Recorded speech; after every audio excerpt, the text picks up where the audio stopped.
What is up, everyone? Welcome back to the Rich Movie Podcast, the podcast where everything is connected. I'm your host, Jacob Thompson, and joining me is my co-host, friend, and the person most likely to go to Florida and build a big mansion called Xanadu, Alex Perkins. Perk, how you doing tonight? Well, thanks. Yeah, I guess if I had the means, Yeah, there's a lot of statues. I would definitely come up with some rooms in a house that look like they're 10 times sized with a fireplace that could fit a bus through it. And have your furniture spaced 50 feet apart. Yeah, as if to shout at your guests. Yeah. What did they call it shout in the intro? Is like a pleasure palace or something like that? Yeah, something like that. My God. But when they said that, I'm like, is this like a sex thing? And it's like, no, it's just like a lot of fun stuff in there, I guess. But just excess. Welcome back to the show, everyone. This is the podcast where every Perk and I review a movie connected. It's the last one we watched. If you like our show, follow us on podcast services and YouTube and TikTok and all that fun stuff. But Perk, we got a big episode today, so I also want to jump right into it. Last week or 2 weeks ago, we watched Casablanca, and this week we watched Citizen Kane. Our connection being the character actor Gino Corrado, the living legend. He was a waiter at Rick's in the last movie. In this movie, he played a guy called Gino, which I think is right at the beginning when the reporter goes to see the second wife, and she's like, "Give me another drink," and the guy goes, "Gino, get another highball." I think it's that guy. Oh, okay. So that's our connection. But Perk, introduce Citizen Kane for us, please. Yeah, Gino was great. Highlighted the movie. All right, yeah, Citizen Kane is a 1941 joint, directed and starring Orson Welles. It's about a man, the full life of a man named Charles Foster Kane, who starts off via humble beginnings and winds up the tycoon running a media empire. And it follows him and his relationships and his corruption by greed. There are, like, this is lame to say, but there are so many interesting facts surrounding this movie. So, like, please go look into it. But a few that are just kind of stuck out. This movie flopped terribly so far to the point that it was vaulted by RKO, the production company. And when it was nominated for 9 Oscars, and every time it was mentioned at the Oscars, the audience booed. I know. That's something else. This was crazy to me because I didn't notice, but the audience, when he's giving his political speech, is a still photo where the way that they fake movement is by, like, poking little pinholes in the film so that light comes through to, like, give the illusion of movement. And I'm mad that I didn't notice that. Yeah, I didn't catch it either, but I've seen some of the behind the scenes of that kind of stuff before with older movies, and it's always so cool how they were that creative to come up with these kind of, like, techniques. Like, it's awesome.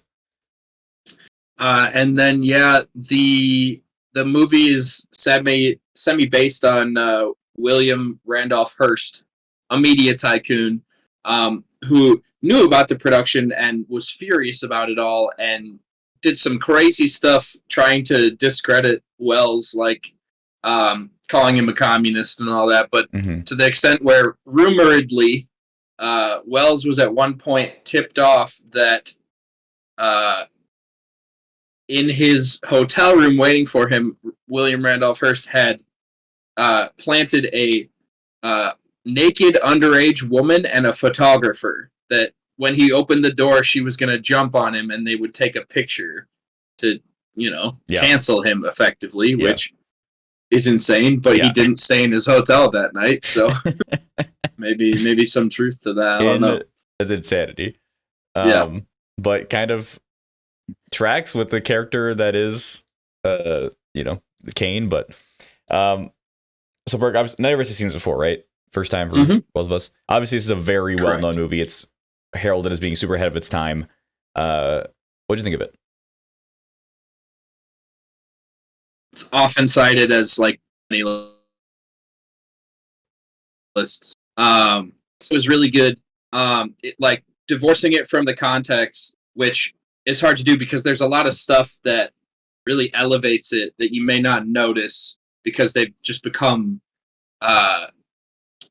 tropes, over the years. But there's a lot of things in this movie that didn't exist at the time. We take them for granted. So I think this is a really good movie. It's a very compelling story about an interesting character, but it's not like just strictly looking at the movie as it is. It's not my best of all time. Right. Yeah. Yeah. I'm kind of with you where I think it's really, really good. And especially viewing it within the time period, it's like insane. I think just on the whole, like, I think it's shot super, super well. I think they're really creative with the camera. Performances are fantastic. We were talking before we started recording, like, all like the old person makeup is really good, and they're all good at acting old. Which I don't know. I guess I just can't take that for granted. I feel like a lot of times we see actors in old makeup, it can be kind of jarring. But because it's in black and white and older, maybe it's because like the lower resolution, it's easier to buy.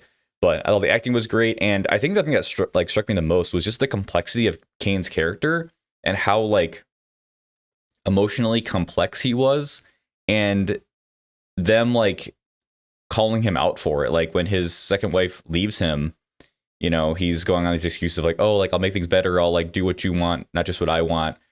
Don't do this to me. She's like, oh, doing it to you. And she like calls him out. And like those kind of conversations I would not expect in a 1941 movie. Like those feel like very poignant. Like modern, yes. Like that's stuff like my therapist would talk to me about, like I was just shocked to see that they understood that character that well to have those kind of conversations about how he viewed love. And that, it just really, really impressed me. And I think for that reason, this movie really holds up. And I think the other thing I was worried about when it first started, especially when he's like young and just gets a newspaper, I'm like, oh, this is going to be like not all rich people are bad kind of a thing. But no, like he starts out with good intentions, but his money does kind of corrupt him, and he uses it to try and feel love, but it's a misguided way. And there's really good stuff in here. Like I think it does hold up to, a modern lens. Yeah, I think that the screenplay, like the writing is just fantastic. Mm-hmm. I agree with you. I think the directing is great. There are so many just really clever shots. Like at one point, the camera is just looking at like a shiny silver vase, and we're looking at the reflection of someone walking through the door, which is just like thematically relevant because it's all about the stuff, and the people are more of the periphery for him. Yeah.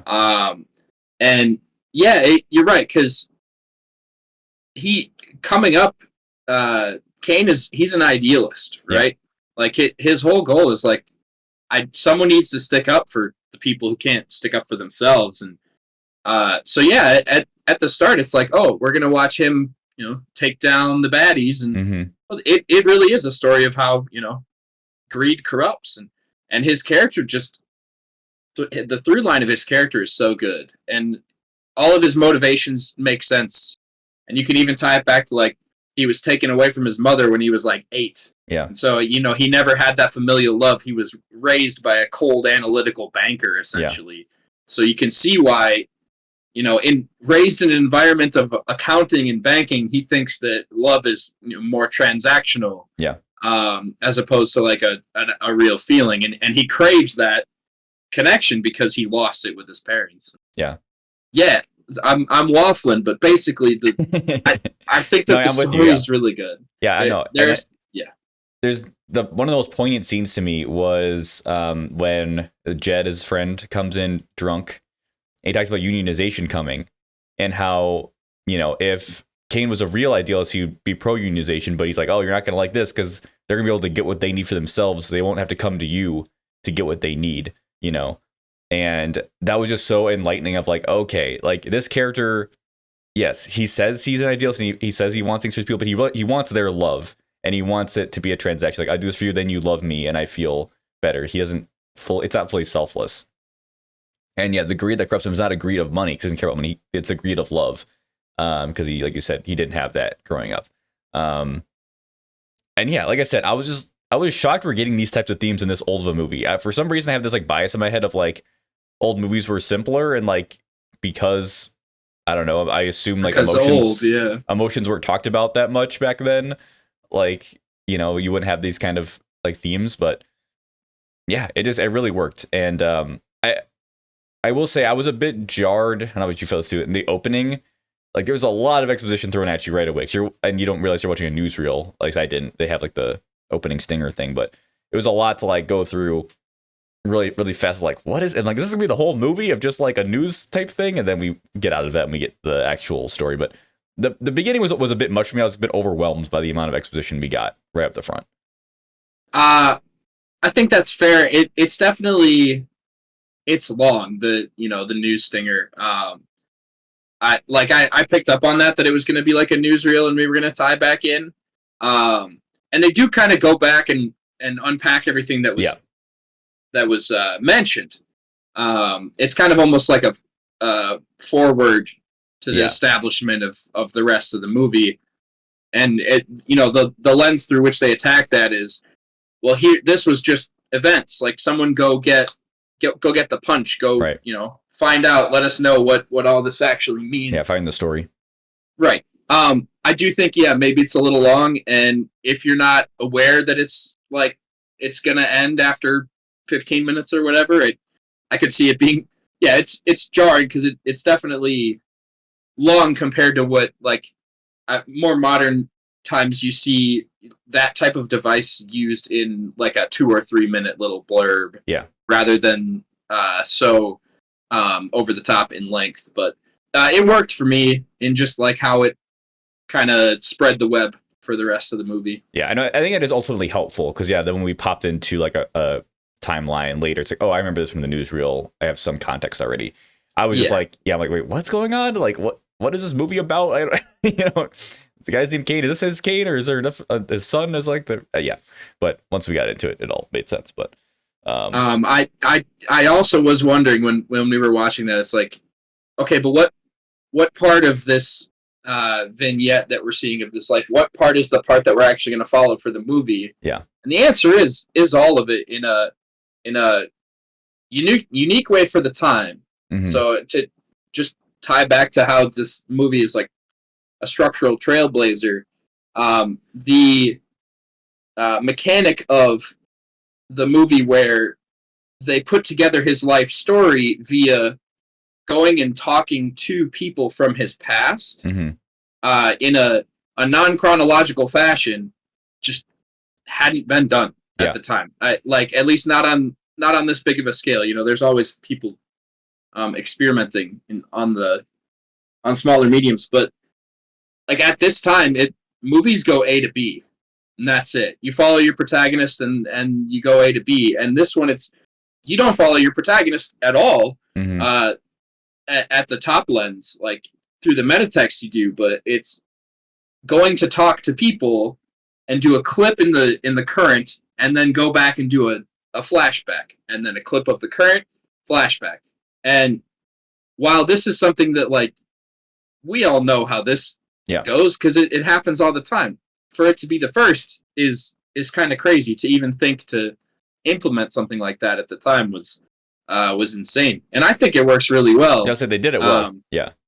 Because all the other than I will say the portion where they talk to Jed was a little bit long, and I was like, wait, we're seeing some things that Jed wouldn't have been in on or known about, mm-hmm. But there's always going to be a couple holes here. It's the first time doing something like this, but I enjoyed that plot mechanic.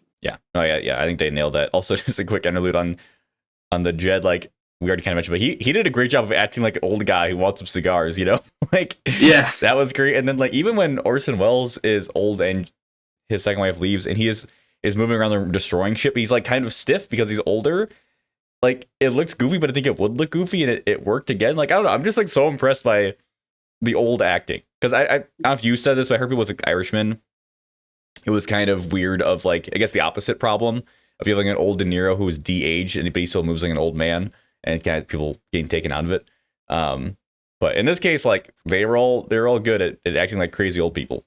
To tie into that, we were talking before the show, but I didn't realize before, but this movie was made, Orson Welles was given the movie when he was 24. So he's 24 years old, and he wrote, and well, there's context behind that, but he directed and starred in this movie at 24.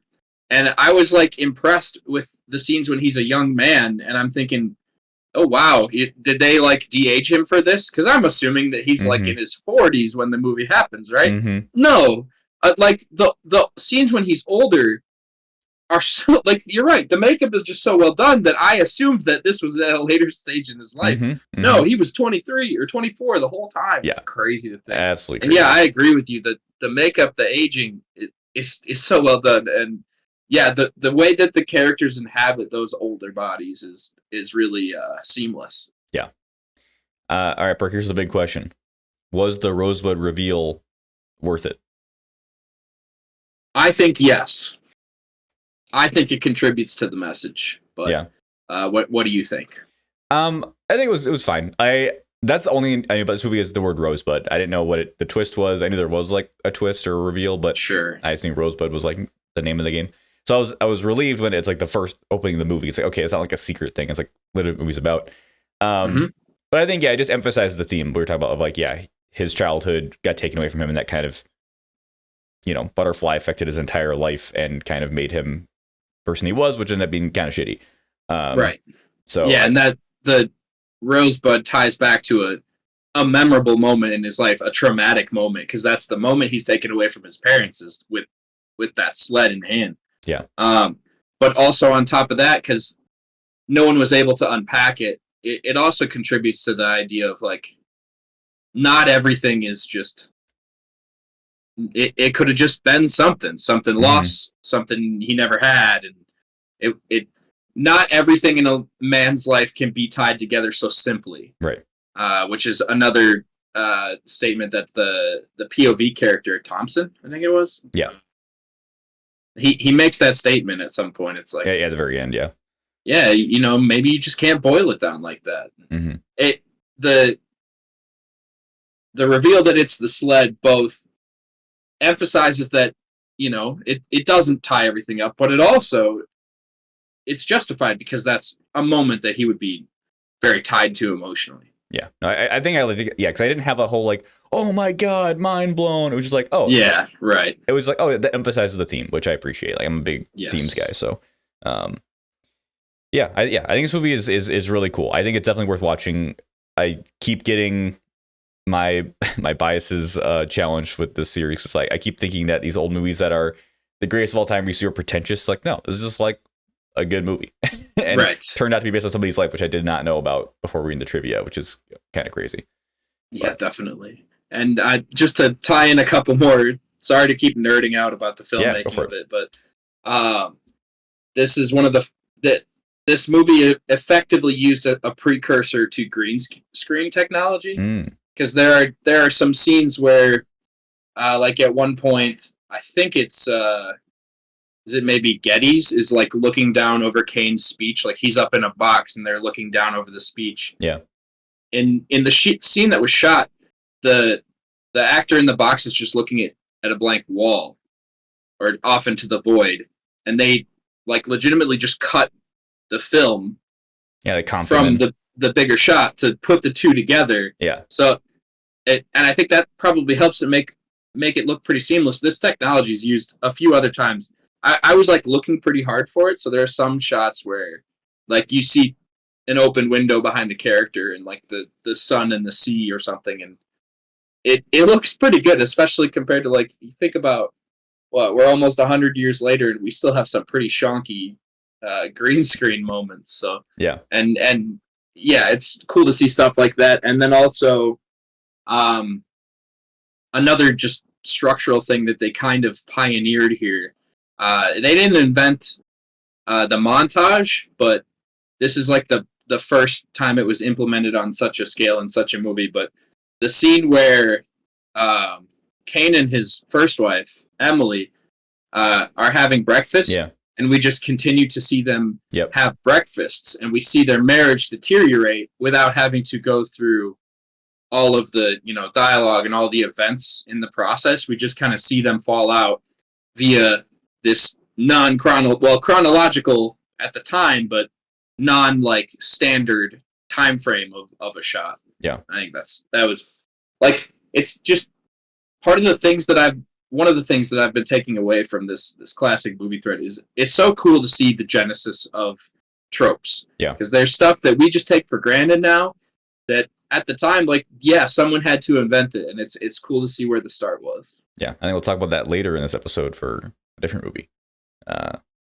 Wink, wink. But yeah, no, I also noticed some of the interesting effects stuff, because I'm pretty sure when he's talking to old Jed, you know, and they're doing the cross dissolve, like the background of Jed's shot goes away, but he's just him in frame is like still dissolving. I don't know if it's because the background was white, so it looks like it's going faster, or if they cut him out and comped him and like cross dissolved it. But like, they were doing really creative stuff, and it mostly works. The one thing that scared me that I don't know if it was a comp or not, was then we cut and there's that this fucking like parakeet. Oh, it's like a bird, and it's so loud. I was like, Jesus fucking Christ! That was a bit of a jump scare. I was also not prepared for it. But no, this is a really cool movie. I'm like you said, I'm sure there are so many movies that are inspired by this, like structurally and everything. I can't think of any off the top of my head right now, but I would have just suggested you already mentioned it, but The Irishman is kind of feels similar. Yeah. Just because it's like the full portrait of a life of a man, and his interactions with the people and places in his life. I would lean towards Citizen Kane though, for sure, of the two. Shorter for sure. Yeah. Half the length, if even. Yeah. But yeah, that's our review of Citizen Kane. Check it out. It's definitely worth watching, I think, in 2024. But before we end, Perk, we got a lot of bonus reviews to get through. Do you want to start with the stuff we saw together, or do you want to start with your own stuff? Yeah, maybe we'll do the stuff we saw, the stuff we both saw towards the end. Okay. You go first then. What's something you want to talk about? Okay. So in my pursuit of checking out all the Oscar boxes, I watched just kind of the last few stragglers that I'd yet to see to knock off some of the major categories. So the first movie I watched for that was The Color Purple, which is the musical. So it's a movie that is based on the musical stage play that is based on the book, and maybe also based on the 1980s movie.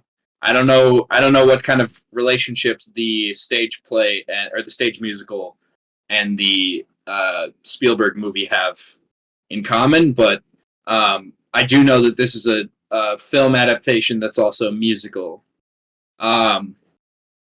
It follows the life of a woman in the South who goes through some incredible trauma, and her resilience and her development as a person, and it's good. It's kind of weird tonally.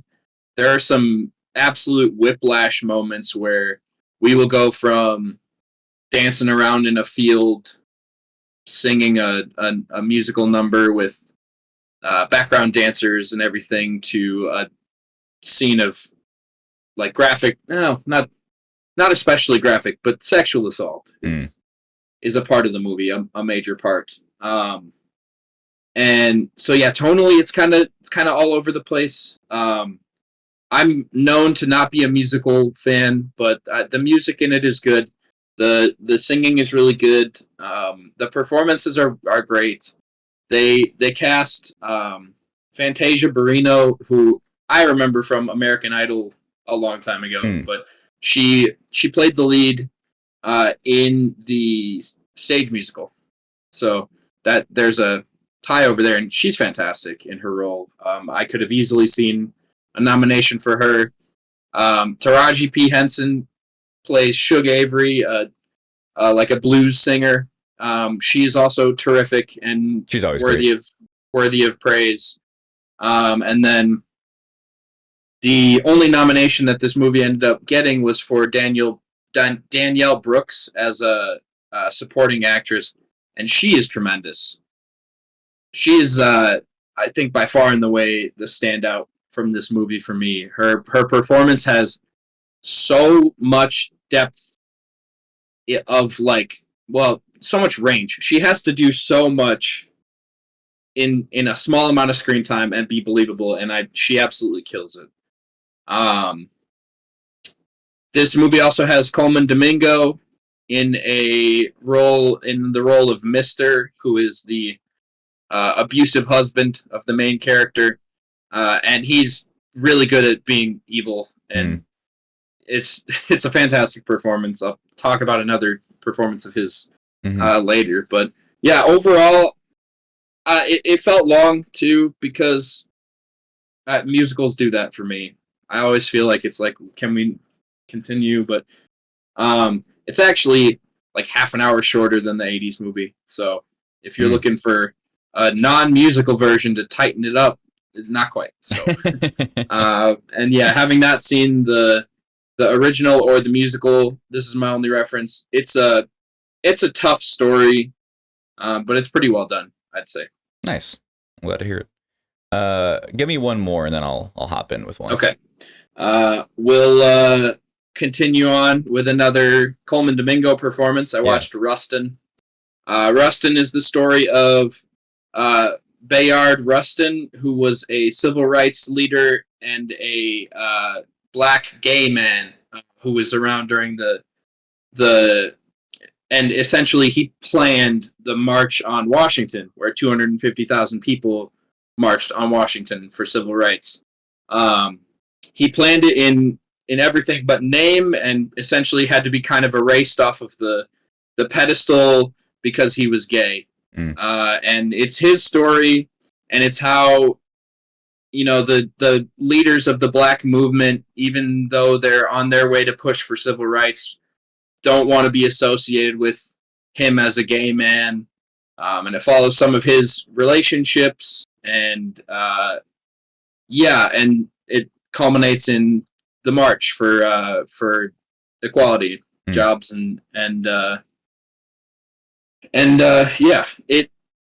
it's, I don't know, it's fine. Coleman Domingo is really good, and it's a nice form of representation, because I believe he's a queer black man, so it's probably a very important role to him personally. And it's a story I didn't know, and I always like learning about things I didn't know, and it makes sense why this one would have kind of been brushed under the rug at the time. Yeah. The performance is great. It is. I'm not going to be upset that he was nominated for Best Actor for it. The movie as a whole is very standard biopic. It's got all the trappings, nothing wowed me about the movie or the structure of the movie or anything like that. But the performance is good, that's for sure. So, I think it got recognized for the thing that it could get recognized for, and that's fine. But in a Oscar world where biopics come around so often, it's tough to get super excited. Yeah. Do you think we'll ever get out of this biopic hole we're in? Or as long as they continue to get nominated, they're just going to keep getting... As long as they continue to get success from an award standpoint, they're going to keep happening. I don't know. I'm never enthused, but most of them are fine. Yeah, I got you. All right, well, I'll take the mic here for a second, talk about The Taste of Things, which was France's nomination for International Best Feature for the Oscars. Did not actually get nominated, if I remember right. Did not get selected, but so this is a movie that I don't know, I was interested in just because I'd heard good things about it, and like food porn. I'm like, I love some good food porn. So let's do it.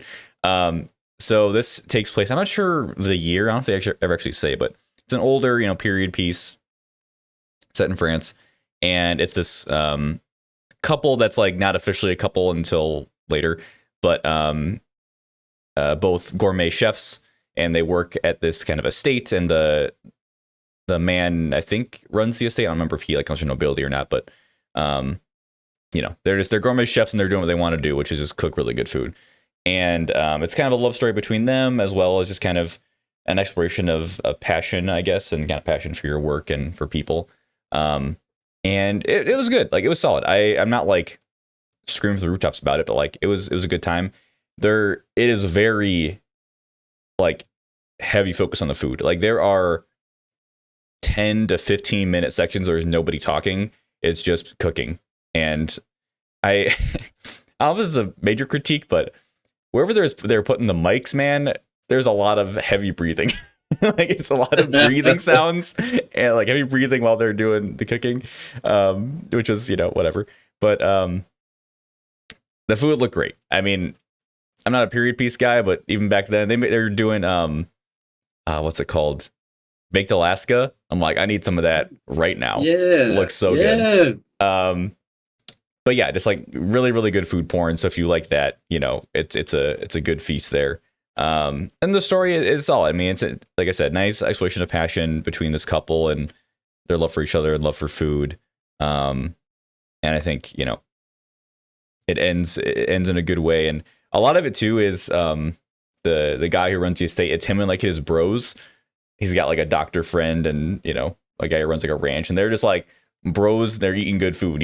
Like they're just both boys support boys. Let's go to the ranch and eat some bull testicles, and I don't know, it was a good time. Like I'm kind of all over the place because I don't know, like I enjoyed it, but I'm not like recommending it to anybody. Sure. Like I don't know, if you're interested, go watch it. Like if you like food, it's a good time. So yeah, that was a taste of things. I had a fun time watching it. Nice. Perk, back to you. Okay. Continuing on that trend of knocking off some Oscar boxes. I watched May December. Oh, okay. Yes, which is a movie that I was not excited to watch at all because of the subject matter. Basically, the premise is that Natalie Portman is a television actress who is going to be playing Julianne Moore's character in a movie, and Julianne Moore plays a woman who, when she was 36, had an affair with a 13-year-old boy, and got pregnant, had their first child in jail, and then when she got out, they ended up getting married and having 2 more kids. And yeah, so it's an uncomfortable subject for a lot of people. Yeah. And which is why it's such an interesting movie. You've got some people who are reading it as just a strict drama. And then you've also got some people who are saying it's one of the funniest movies they've seen in a long time. Oh, interesting. I haven't heard that. Yeah, and there was a lot of ruckus around when it was nominated for Best Musical or Comedy at the Golden Globes. Interesting. And everyone's like, this is not a comedy. It's about, the subject matter that it's about. And while I agree that the subject matter is not usually conducive to that, it does lend itself to a lot of humor. Interesting. And like structurally, there's just there were some legitimate moments where I would like, oh my God, that what? And I think it's important. I've even it's just such an interesting movie to think about and read about. So I've consumed some tertiary or secondary content about it, and someone had pointed out that while you can say that there shouldn't be humor about this movie, the humor, the character who was the victim in this situation is very protected from anything like that. Most of the fun poking is done at the expense of Julianne Moore's character and Natalie Portman's character, who both are predatory in their own ways. But the one moment of humor that everyone points to is which stood out the most for me is the implementation of the score. Because can't remember off the top of my head, but the score is lifted from an older movie, and it's super dramatic soap opera-y type score, and it's just implemented at the weirdest moments, all of a sudden out of nowhere, just huge dramatic score when Julianne Moore opens the refrigerator and is like, I don't know if we have enough hot dogs.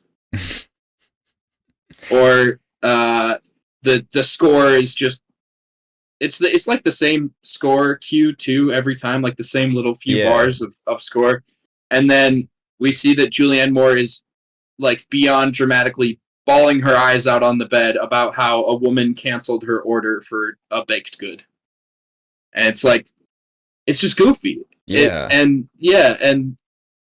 the same thing happens. Like Natalie Portman goes to the pet store where they both worked when they hooked up, and she's like trying to get into character in like the storeroom, and it's just goofy to look at, and the score almost like tease you up like this is supposed to be stupid, like this is supposed to be funny. Yeah, what do you think the director's intention was with the movie? Were they trying to make it a comedy, or like, what are they going for?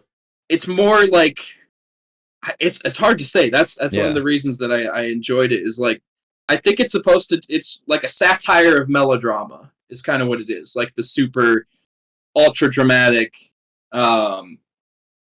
very one note, good bad, all that heavy nonsense crying, all that. I think it's a critique almost. It kind of feels like, because while it does cover tough subject matter, it also pokes fun at the emotionality of everything. And like one of the other just hilarious scenes is so Natalie Portman this whole time is trying to get into character to play Julianne Moore, and there's even a scene where Natalie Portman is reading out, almost it looks like to a mirror, maybe just looking at the camera in a dark room, reading out a love letter that Julianne Moore sent to the child at the time, and it's just a stunning performance from Natalie Portman, who we all know is terrific. And for me, it's a snub that she wasn't nominated.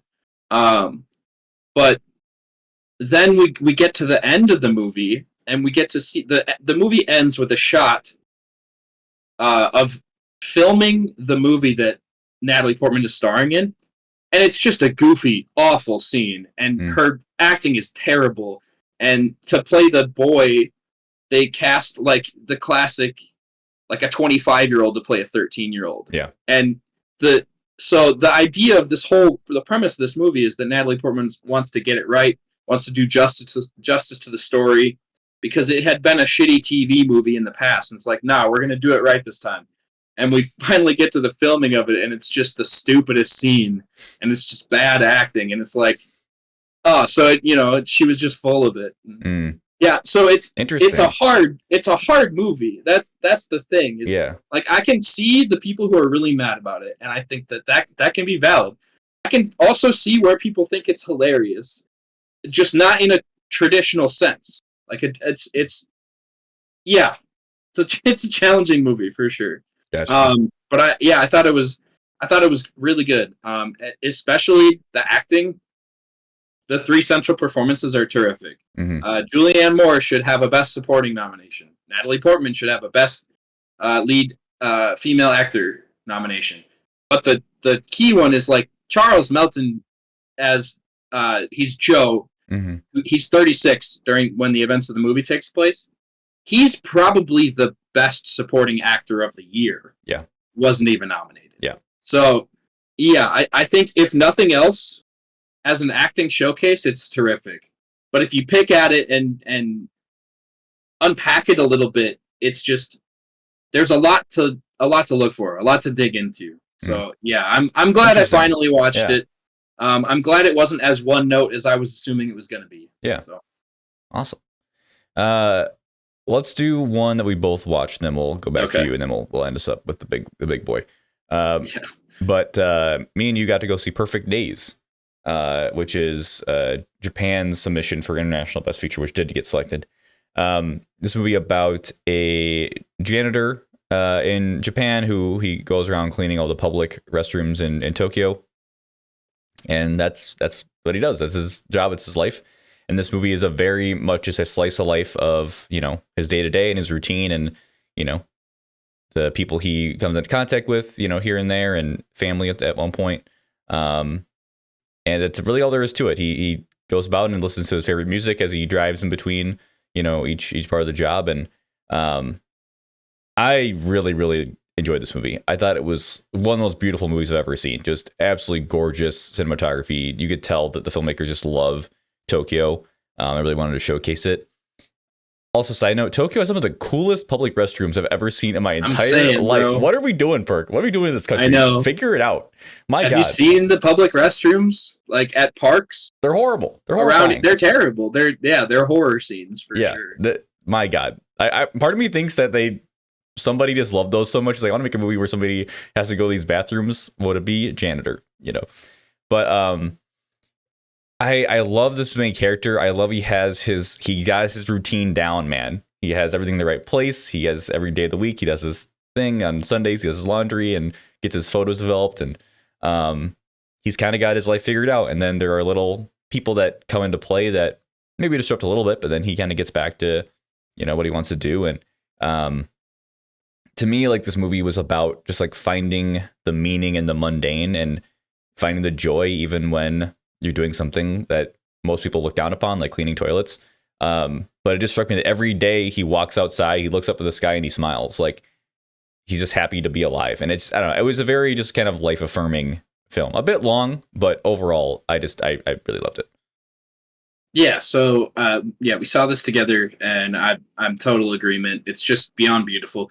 I also thought my real only critique on the film was that it's just a little long. Yeah. It's over 2 hours, and the structure of the film it's not plot based really. It's just following this man through his daily routine, and seeing what kind of comes his way. And I don't know. I'm no filmmaker, so maybe not. But I would say we kind of go through the first 3 days in a row, and everything is fairly routine.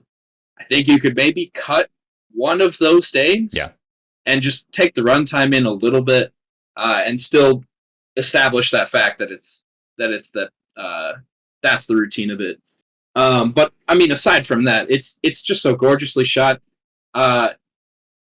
It's a guy who cleans bathrooms, and it's just so lovely to look at, and just the beauty in it, and the small moments, like when he has to, when someone needs to use the restroom, he has to stand outside and he just looks up at the trees and the sunlight coming through. Mm-hmm. I think I had heard, maybe we missed it, but at the end, maybe after the credits, the line or the word is given, komorebi, I think. Okay. Which is the Japanese word for the sunlight peeking through the leaves of a tree, essentially, because Japan has just words for everything, and it's lovely. And yeah, it's such a beautiful like concept that's used so much throughout the film, and it's just really nice. I believe that Koji Yakusho, I think that's how you say it, he plays the central character. He has like 2 lines of dialogue. Yeah. and even still, he's just so mesmerizing. Yeah, he's so good. Yeah, it's pretty much all facial expression and just him reacting to his surroundings, and he just does such a good job of it. And I don't really know what the final scene is trying to say, but the way that he acts it, it's just him, borderlining and tipping one way and another between crying and laughing, and it's it's just such a good performance. It's really fantastic. Yeah, it's all facial expression and his body language too. Like, I'm thinking back on, there's a scene where he's trying not to wake somebody up upstairs, so he's trying to like sneak around his apartment. And I wasn't sure going in if I was gonna cry in this movie, but there's a hug that got me, and I was like, God damn it.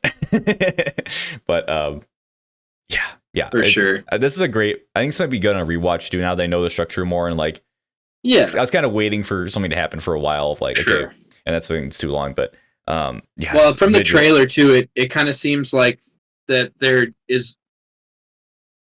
like an inciting event in the trailer almost. Yeah. But that event doesn't even come till like an hour and 15 minutes in. And it's not even really like the start of action. It's more just a moment. Yeah, it doesn't last as long as you think it's going to last. No.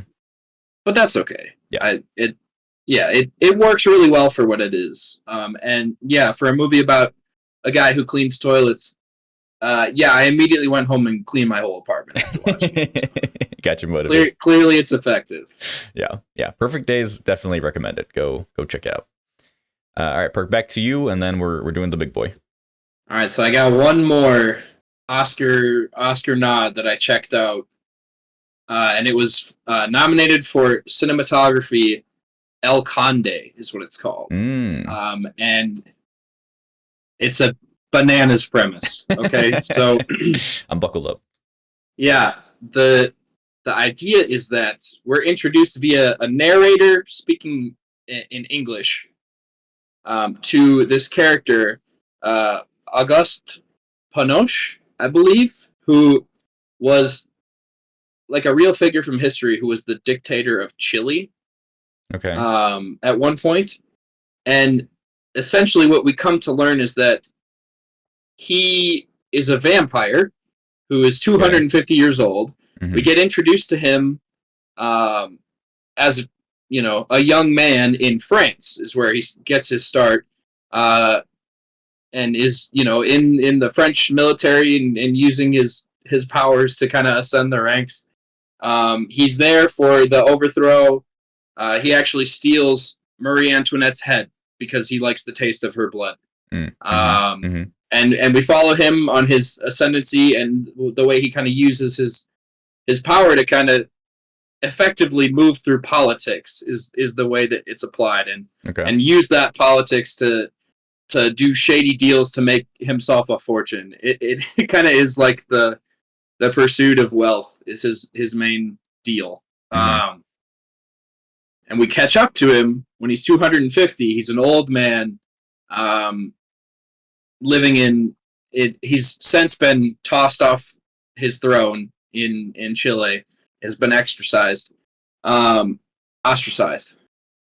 Exercise even a word? Sorry. He's been ostracized, and he has a wife and he has 5 children, and they all come back. And essentially, he says like, "Yeah, I want to die. I'm sick of this. I'm trying to be dead." Mm-hmm. And so he's been starving himself of blood, but for some reason can't die. And one of the siblings, this is a Spanish language film other than the English narrator, by the way. One of the siblings brings in a nun, who's gonna try and cleanse him or something, I guess. Are his kids also vampires? No, so his kids and his wife aren't vampires, but his butler is a vampire. Okay. His butler was a Russian Orthodox military man who trained thousands of torturers. That's the butler. Okay. Yeah. But his family knows he's a vampire? Yes, they know. Okay. And so this nun comes in and he falls for her and is like, "I want to live again." So he goes out and starts, hunting people and eating their hearts. And the nun is the kids all come because they want his money. I'm just going to explain this essentially because you're not going to watch it. No one's going to watch it. The kids all come back because when he dies, they want their inheritance, and the nun comes in posing as an accountant, trying to sort through their papers and everything. But her ulterior motive is she wants to steal all that money to pay, the bills at her church, essentially. And I think in the process of doing that, she sacrifices herself and, gets in line with the vampire guy and gets turned into a vampire herself. Yeah. Sorry, but it gets even weirder because once the young nun gets turned into a vampire, the old wife is jealous, so she has the butler turn her into a vampire, and so now there are a bunch of vampires running around. Okay. Yep. And the bunch of vampires running around has caused a ruckus in what we didn't know was an existent vampire community. So our narrator, turns out, has been Margaret Thatcher the whole time. Okay. Yes, the former Prime Minister of England. Who's a vampire? Who's a vampire. Okay. So she flies down and essentially they end up killing the nun, killing the wife, and killing the butler. And then the main character vampire, who it turns out is Margaret Thatcher's son, and Margaret Thatcher fly off into the sunset. They eat vampire hearts, which de-ages them. And so he's like a kid again, and she's like his mom. Are we sure this isn't the What We Do in the Shadows spinoff? It kind of feels like it almost like it feels like the way it's shot too, because it's nominated for cinematography. It's gorgeous to look at. Yeah. Honestly, I wouldn't be half mad if it won. It won't, obviously, but it kind of feels like, what if Wes Anderson and Yorgos Lanthimos collaborated? Oh, okay. Because some of the shots feel a little bit Anderson, Yeah. not to his full level. Not full Anderson. You never go full Anderson. Right. But you never go full Anderson. But it's just so bananas and bonkers, and it's like too long and kind of messy. But like, I love that movies like this can exist. Yeah. I love that someone made this. It's a Netflix film. So if anyone's actually curious after hearing my full plot synopsis, is it a comedy? Yeah, it's a dark comedy for sure. I mean, it does kind of sound like What We Do in the Shadows a little bit. It does. It has a little bit of the kind of comedy vampire vibe. Yeah, but it's also super gory. Okay. In sections. Yeah, I don't know, man. Whoever thought of this, kudos. Like the movie rests way more on the premise than it does on like actual story structure or anything like that. But it's a good premise, so it works well enough. And yeah, the highlight is the cinematography. It's black and white, and it's gorgeous to look at. So, a deserved nomination. There you go, El Conde. Check it out, maybe. Or don't. I told you what goes on. That's probably enough. Yeah. All right, Perk. Let's finish it out with the biggest movie right now in the world. It seems like I feel like nobody was talking about it. Now everybody's talking about it. Now everybody's talking about it. Dune Part 2. So really briefly, I rewatched the first one before seeing Dune 2 in the same day. And I'm just gonna say this, get this away first. I'm in a weird spot with these movies because I've read the book, and I like the book, and then this is a good adaptation. So it's like, therefore these are good. Then it's like how I feel watching like Demon Slayer now, where like I've read the manga and I like the manga, and they adapt it, and it's the same story, so therefore it's good. But it's like I'm not like directly liking the movies or the show. I'm like the source material, and then it's like a version of it. It's kind of a weird relationship. But that being said, I like Dune a lot. I'm not like the biggest Dune fan. I'm not screaming from the rooftops or anything, but I like it. But anyway, saw Dune 2, and Perk, nobody does sci-fi visuals like Denis. Like, are we fucking kidding with? Like, this is absolutely insanely cool looking and gorgeous movie. Like, and the sound, like, to me, and this might be hyperbolic, maybe not, what Star Wars was for like sci-fi visuals, back then, this might be like the new Star Wars. Like, of this is what sci-fi can and probably should look like. So I had a really good time with Dune 2. Yeah, so I had the same thought when I was watching it. I was like, this makes me feel like what Star Wars used to. Yeah. Back when I was still excited about it. It's fun to see, like, first of all, Denis Villeneuve is an outstanding filmmaker. I love all of his films. But to see like an IP that hasn't been choked to death yet and is in the sci-fi realm, it's just very cool. And yeah, the visuals and the sound and everything works so well together. Some of those, like, I had goosebumps looking at some of those scenes of on like the Harkonnen homeworld. Oh my god, with the Black Sun planet. It's just, and I was like trying to do the math. Like, if the sun was black, would actually there be no color? Yeah, actually, I think maybe. And nerding out a little bit, but it's just so stunning. I liked it a lot. I think I went and saw it with someone who had some gripes on some things that have changed from the book to the movies. And the one thing I've thought, because I also read the book, between the book and the movie, there have been some things where I was like, okay, but how are they going to do this? Like, this would just be so hard to put to film. And a lot of times the answer is, well, they don't. They just don't do it, yeah. And then I see that and I'm like, oh, yeah, we actually kind of could go without that. Mm-hmm. But also, I mean, there's other things that have changed a little bit. And the one thing that the person I saw it with was kind of most confused by was Chani's path. Yeah, which this I'm is a not bit gonna, different. yeah, I'm not spoiling it, but essentially it's to me it's like what happens if you look at Chani from the book and actually give her a character. Exactly. I think she works so well in the movies, and like her interplay with Paul is way more interesting, and so I think it was for the best. Yeah. But overall, I loved it. I really like the source material. I love the movies, and part of that's just because I really just love the way Denis Villeneuve makes films. But yeah, on top of all that, it's really well put together. You have to watch the first one. The second one picks up immediately, like 5 minutes later. Yeah.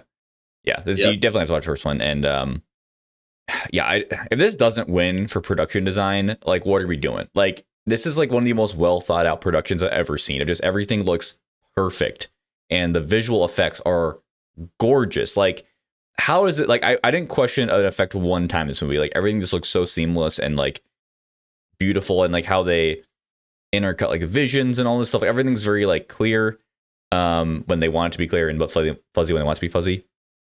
And then like the acting's insane. Like Javier Bardem as Stilgar, the fucking homie, man. I loved him so much. He's like such a simp. We got to laugh in this movie as well. Like the first one, there was no laughing. Yeah. There was actually like funny stuff in this one. It felt way more. I was telling Joseph, I saw it with my roommate. We're driving back. I'm like, this movie just feels more alive than the first movie because there's just more range of emotions and characters. The first one's a lot of exposition. It's a lot of setup. It's a lot of tragedy. I mean, it's pretty much like setup and then pain. Yeah. You know, this one there's more going on and just more characters and stuff. Austin Butler, great. Austin Butler, you know, like oh man, yeah, all the acting I thought was just insane. I will say I'm gonna give a small knock to the man, the myth, legend, Christopher Walken, because his accent comes out a little bit at times and it makes me laugh. It's like I hear him deliver some lines like, "You're Christopher Walken. What are we doing?" It's a weird pick. It could have just been anyone. It didn't have to be Christopher Walken. I understand that the cast is just absolutely star-studded, but surely you can come up with like Anthony Hopkins or something. I don't know. Or Michael Caine, you know, like someone who just isn't so distinct for his voice. Yeah. Like and his look. There's just no other Christopher Walken, so it's hard to look past that. Yeah. I think Florence Pugh is great as his daughter. Yeah, not a ton to do in this one, but if we hopefully get a third one, she'll have way more to do, as far as I understand. Which I think we might. Like, this movie's tracking really well box office wise, so I think we could believe I heard today that there will be a third. And I think that's going to be the last one that Villeneuve does. I think that'd be okay. Yeah. I kind of hope so, because I know that there's, you know, a lot of novels in this series, and I know they go in kind of super funky paths. And I mean, we can already see the way this one's going, but there's no bow on it at the end, so it's definitely open for it. And I don't know. I mean, if the first two are precedent, I'm sure we can expect the third to be really good. Yeah, great stuff. And you mentioned right at the top, like, it's nice to see something that hasn't been like fully strangled for content yet. It might happen still, and I hope it does. Oh yeah. I'm sure we'll get all if it keeps making money, we'll get it. Yeah. But I hinted earlier when it's Citizen Kane, it's like Dune, you know, was written before so much sci-fi was created, and you can tell it's inspiration for a lot of different stuff like Star Wars. And I saw a TikTok about how like Warhammer seems very inspired by Dune, like the lore for Warhammer. But it's cool to see that like really old, you know, story then brought to a modern lens, and people could experience it now in like a easily accessible way, in a way that's just like absolutely gorgeous and stunning. So go see Dune Part 2. I don't think there's anybody I would not recommend it to. Like, it's on the biggest screen you can. Yeah, with the best speakers possible. And make sure to run to the restroom beforehand. Honestly, it didn't feel. Well, I felt a little bit long. I was getting scared. I'm like, are we going to be able to see the climax, or are they going to, you know, stop it early? But no, we get that. Honestly, me too. Because I like thinking back to the book. I'm like, we still have a scene we got to do, guys. Like, it's already been 2.5 hours. But I had 2 cups of coffee before I went in, so I was doomed. I did make it, but I pretty much sprinted out of there. Yeah, you're struggling. So. Oh man. All right. Well, that is our episode for this week. Thank you everyone for watching. Be on the lookout for a bonus episode. It's probably already out of our Oscar predictions. Oscars are coming up real quick, so we're going to go through all those and predict what I think will happen there. So look out for that. But for the normal programming, next week we're going to be following Orson Welles to The Third Man. Perk, this is one of your picks. I don't know anything about it, so I'm excited to see what it is about and how good it is. But that is streaming on Criterion if you have that, or Tubi if you want to watch it free with ads. Otherwise, you have to rent it. So The Third Man for next week. But until then, thanks for watching. Bye. Bye-bye.